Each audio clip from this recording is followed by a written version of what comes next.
Chapter 5. That's no ordinary goldfish. "No, Frankie!" I said as I jumped off the toilet and scooped him up. He wriggled in my hands as I dropped him back into the sink. He swam twice in a circle and then up to the surface, where he stared at me, his eyes glowing a bit green. "You stay here. I'll be back." I climbed back onto the toilet seat and turned and pushed the window again, wide enough for me to crawl through. That was when I heard the next splash, and then a whoosh. Green and gold flashed past my right ear as Frankie leapt out of the window. I stuck my head out in time to see him land in a puddle of rainwater on the garage roof. Jumping down, I quickly dug a plastic bag he'd arrived in out of the trash. This was too weird.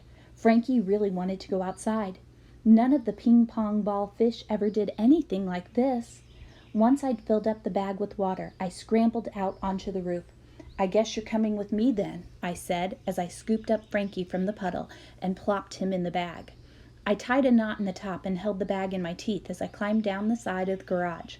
My feet felt for the top of the compost bin. Got it. From there, I jumped down onto the lawn. Escape Route 5 was a success, even carrying a fish. Result. I ran around to the front of the house and peeked through the window. I could see Pradeep's back. He was sitting in a chair and Mark was standing in front of him showing him his chemistry set. If Pradeep could just keep Mark downstairs for a bit longer, then Frankie and I would be back before he noticed. In seconds, I was at Pradeep's back door, inching it open. His mom was inside making popcorn. Popcorn kernels popped and banged so loudly she didn't hear the door open. She rolled some popcorn pieces in green marshmallow fluff and rolled some others in blue marshmallow fluff and then squished them together into little round globes. Then she poured melted white chocolate over the top of each of the little earths. It took me a second, but then I got it. Melting polar ice caps. Cool.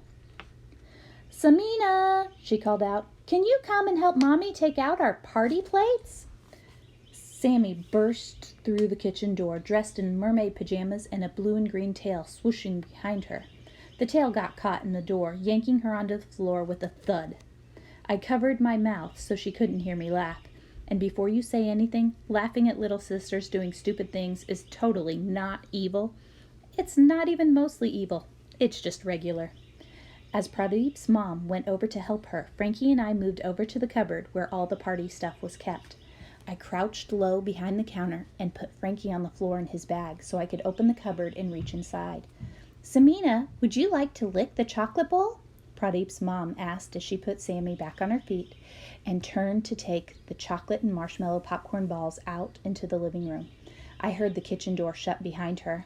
Sammy toddled over to the counter that we were hiding behind. "Bowl," she announced in that really serious way tiny kids have of saying stuff. She stuck her hands in the bowl, smeared them around, and started to lick the chocolate. Then she squealed, "Fishy, fishy!" I peered around the corner to see Sammy jumping up and down on the spot, and Frankie swooshing his tail in circles and paddling his front fins at the same time to roll the bag toward her. How did he figure out how to do that? "Fishy, fishy!" Sammy shouted again. I jumped out from behind the counter. "Shh, Sammy!" Her bottom lip started shaking in that earthquake warning. This tantrum is going to be a 9 on the Richter scale kind of way. I scooped up Frankie off the floor in his bag and handed him to Sammy. She gripped the top with her chocolatey fingers.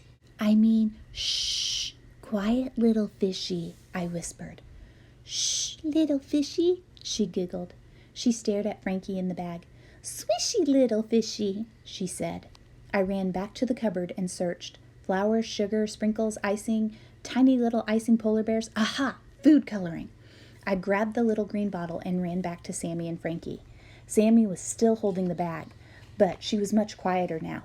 She just whispered, "Swishy little fishy," over and over. Frankie stared at her with his big, green, bulging eyes, and she just stared ahead. What was with this goldfish? He could survive toxic gunge, jump out of windows, and now he could make the noisiest little kid on the planet go quiet?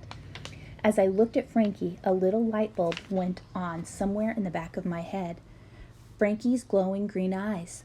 They looked like the undead gaze that the zombies in Mark's comics used to hypnotize people. And Sammy's stare. One of her eyes was looking at the wall, and the other one was looking up at my left nostril at the same time. It was a goldfish stare. Maybe I hadn't saved Frankie's life at all when I shocked him with the battery. Maybe I brought him back from the dead. And now Frankie was a big, fat zombie goldfish. And somehow he had hypnotized my best friend's sister.